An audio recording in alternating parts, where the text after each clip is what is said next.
Let's return to This Week in America. Here's your host, Rick Bratton. Welcome back, everybody, coast to coast, This Week in America.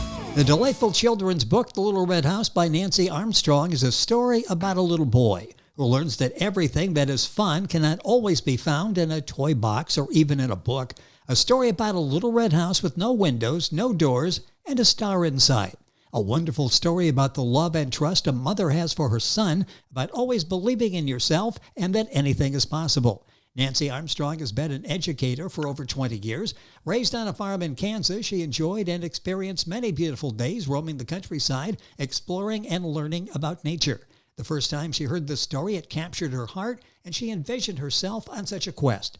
Nancy was in the second grade when she first told this story with felt board characters. As a teacher, she tells this story every year in September when it's Apple Festival time, and she feels it's a wonderful story that needs to be shared with other teachers to use in their classrooms. Nancy Armstrong, author of The Little Red House, our guest on This Week in America. Nancy and friends with us on the program. Nancy, how are you today?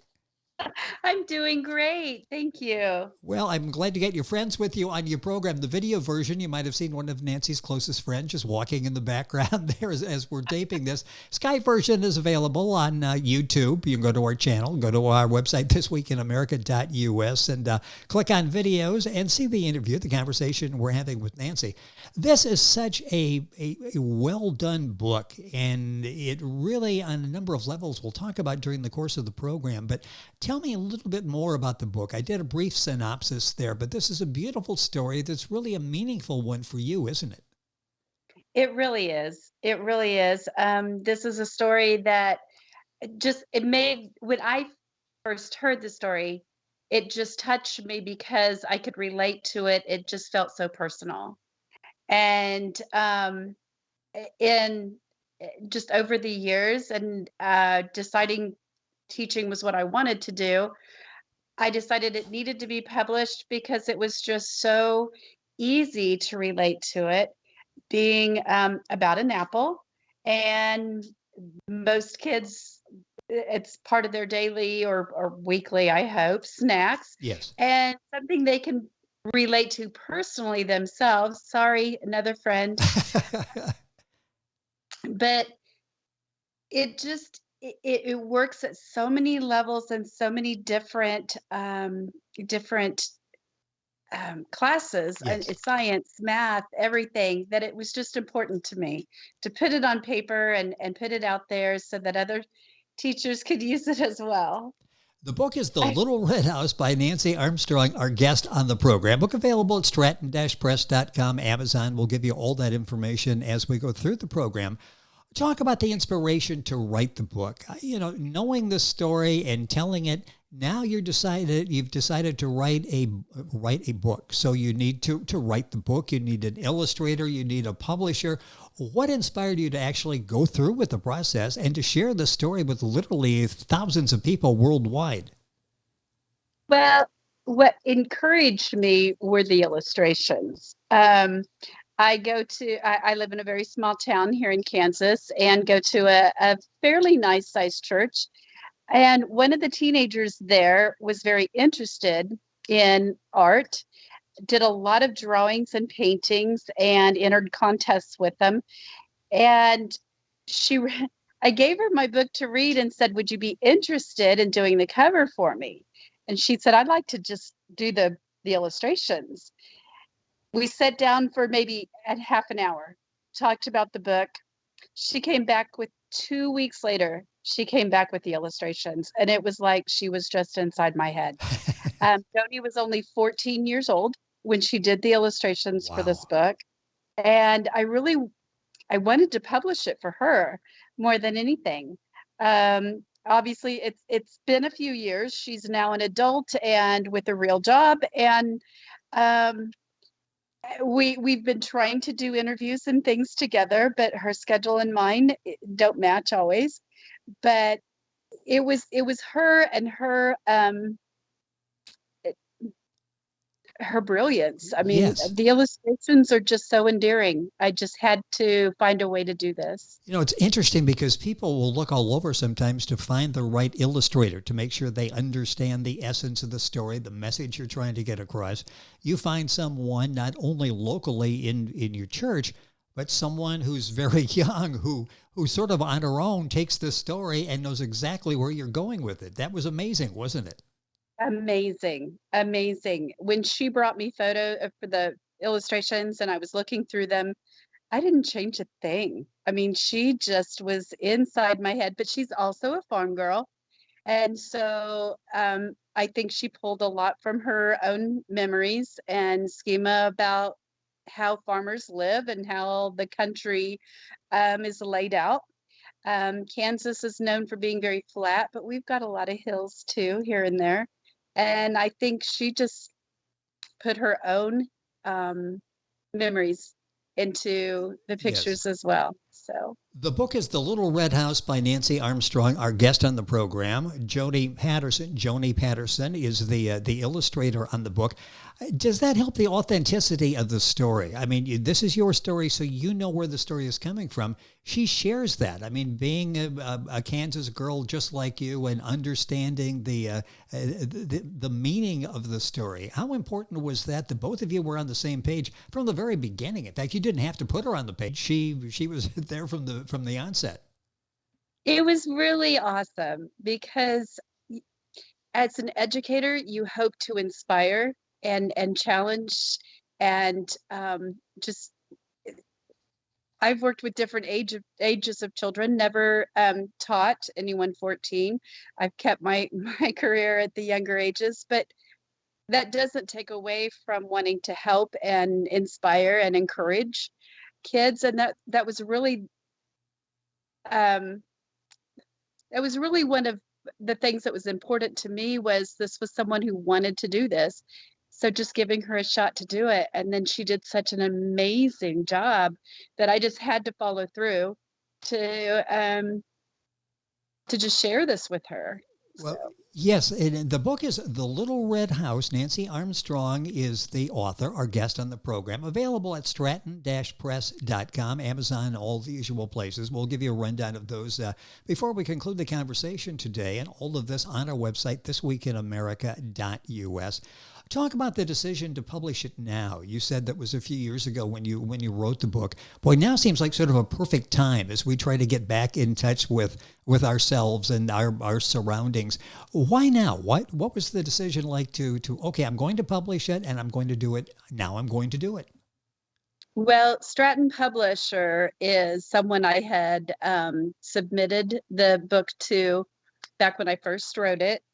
They offered me a contract to do it then, and it just didn't work for me at the time. Some things people don't tell you is that publishing a book is a lot out of pocket. Yes. And I was raising two kids, and it just didn't fall into place for me. And now, 16 years later, my life is different. My children are grown. I'm no longer supporting them. And they called me and said, you know what? It's time to put out some family books out there. Would you be interested in doing it now? And to be perfectly honest, with COVID happening last year, I was working from home, and it just seemed like the right time. I was looking for something to occupy my time with, and it just all fell into place. You know, it's interesting you mentioned COVID. How will this book make a difference in children's lives, do you think? We're not where we were 6 or 7 months ago, but we're not back to normal and not sure normal will ever get back to what we were a couple of years ago. How will this impact the young people's lives? I mean, you deal with them on a daily basis. Well, children right now are seeing a whole nother type of world that we could ever have even imagined. Yes. We do so in our school in Kansas, and most of the Kansas schools, we're doing everything electronically. We're not putting paper in front of children because we can't touch it for 3 days. They're not able to pass it back and forth with each other. They can't touch something that somebody else has just touched. They're learning, I mean, wearing a mask for them, that's just routine. It's just routine. And adults are struggling. It's like, oh, I forgot my mask. And theirs is always with them. I'm hoping that this book gets them outside with a purpose. To go outside and ride a bicycle, play ball, that's awesome. Get them outside.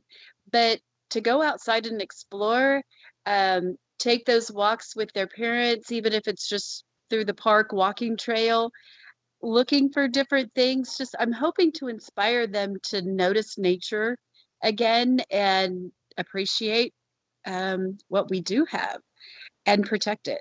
And that's another reason the illustrations are so important, because it does make the country look like a place you want to be and go and explore. So yeah, I'm hoping that it impacts the kids in that way and want them to get out and explore outside again. Well, it's a wonderful story, one that motivated you when you first heard this story years ago. And one thing I mentioned in the beginning, you want to get the attention not only of the young people, but teachers as well, because this really, on a number of levels, is a great story for them to use, to read, to talk about in their classroom, just like you do every year at the beginning of the school year. From an educational standpoint, why is this book important? Why are you hopeful that that teachers and homeschoolers will get copies of the book and study and read these? Well, the book, I wrote it with a different vocabulary words. He's going on a quest, not an adventure. We're using words like cottages and not just the house next door. Many different things with vocabulary that when you can build a child's vocabulary and you're doing it through the joy of reading, the retention is there and they're more apt to use those words. In the math, there's so many things you can do with this story from, sorry, Tinker had to come back into the picture.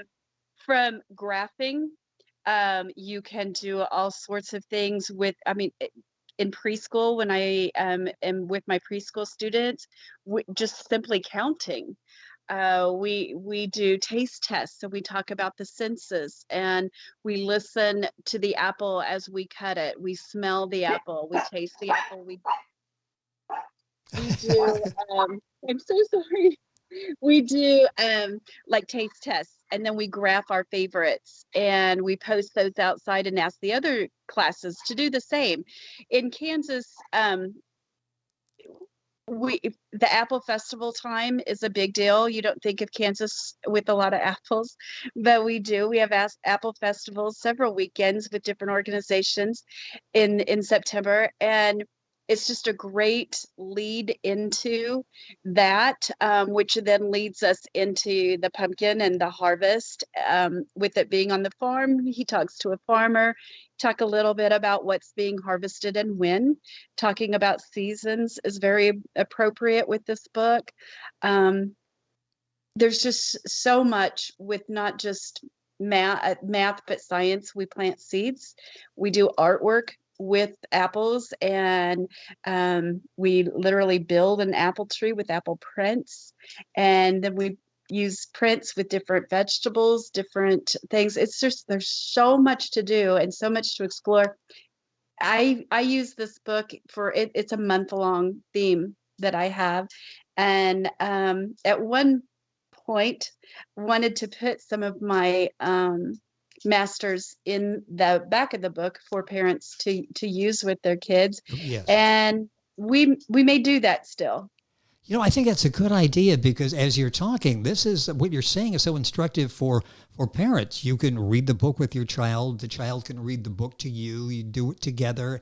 And it brings about all these different types of conversations and points as you're going through the book. And you've got like a curriculum all laid out for that you could go through and use this book to make so many valid points. And for kids in so many different parts of the country, this is probably their first touch with life on a farm, especially, a Kansas farm and all that it entails and everything that's in the environment in Kansas. It's a remarkable story. It was so well told and illustrated.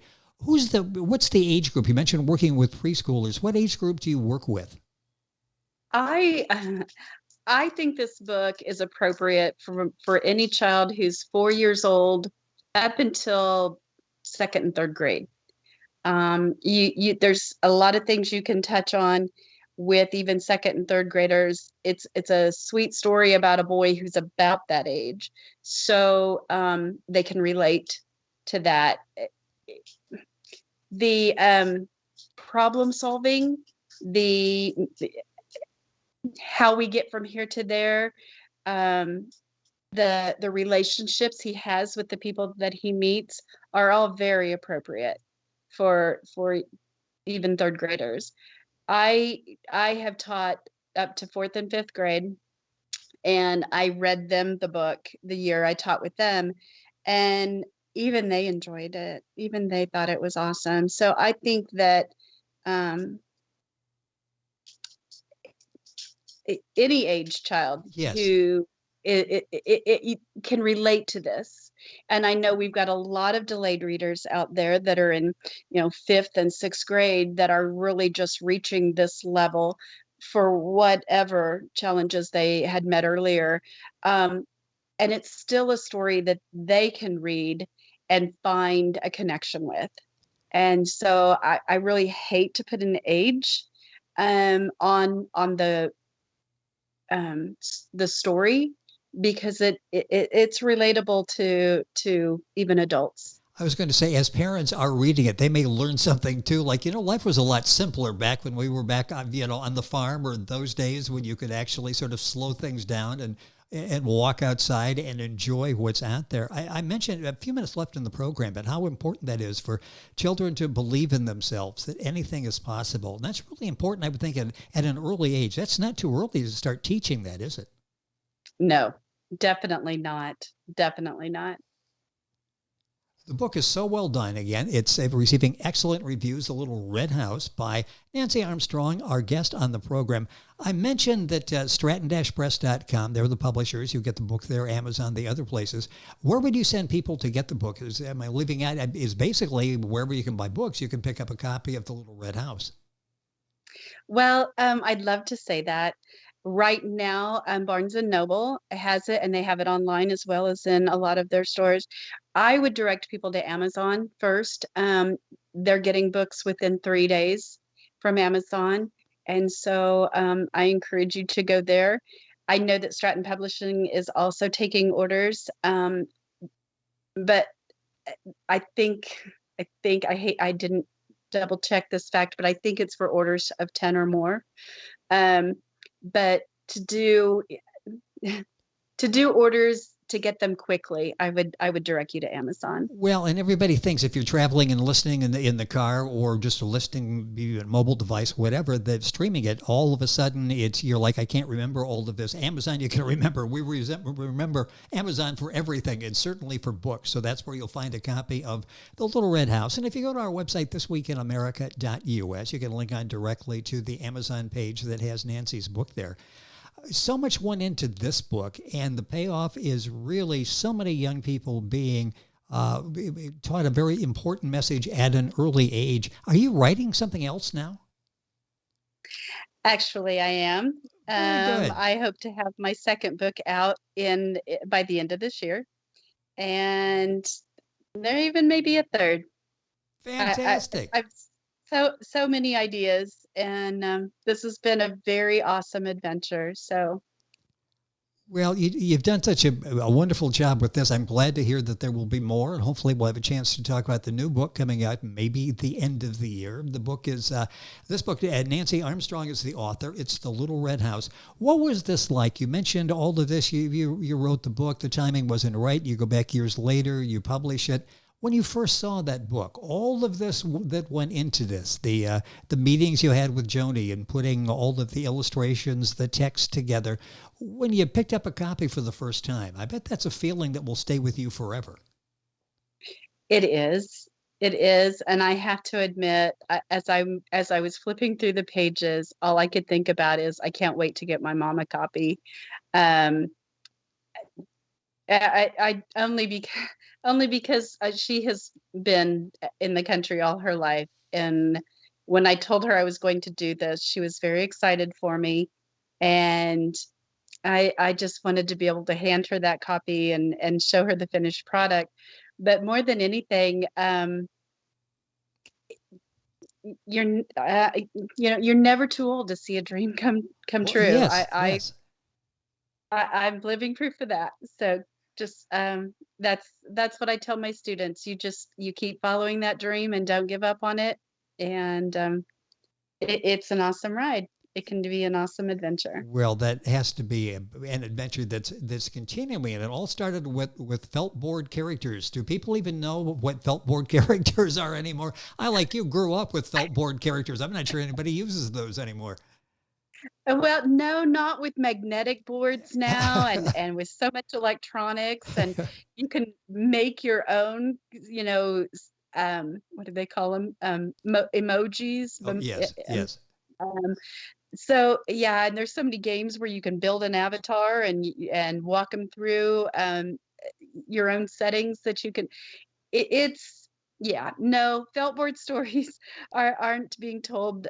Maybe in preschools, maybe in private homes, but not in the public schools anymore. Well, and that's sad because they're a lot of it's fun. sad. That was a great way to get started, and it started this journey for you. The journey has ended up in The Little Red House. The book is available at Amazon, Barnes & Noble, Stratton-Press.com, and you can go to our website, get all of that information.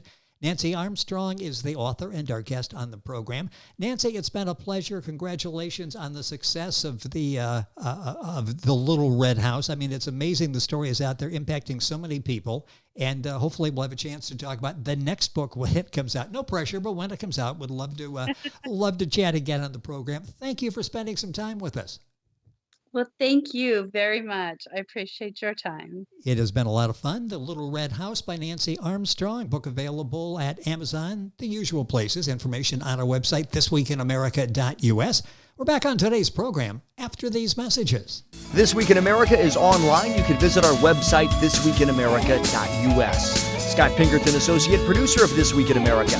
Jay Anderson, Segment Producer. Ben Watson, Webmaster. Otto Bechet, Director of Engineering and TV Production. This Week in America produced and is a trademark of Blue Funk Broadcasting, LLC. For information on all of our guests and to listen to this week's show, our website again at thisweekinamerica.us. And I'm Sean Bratton, Executive Producer of This Week in America.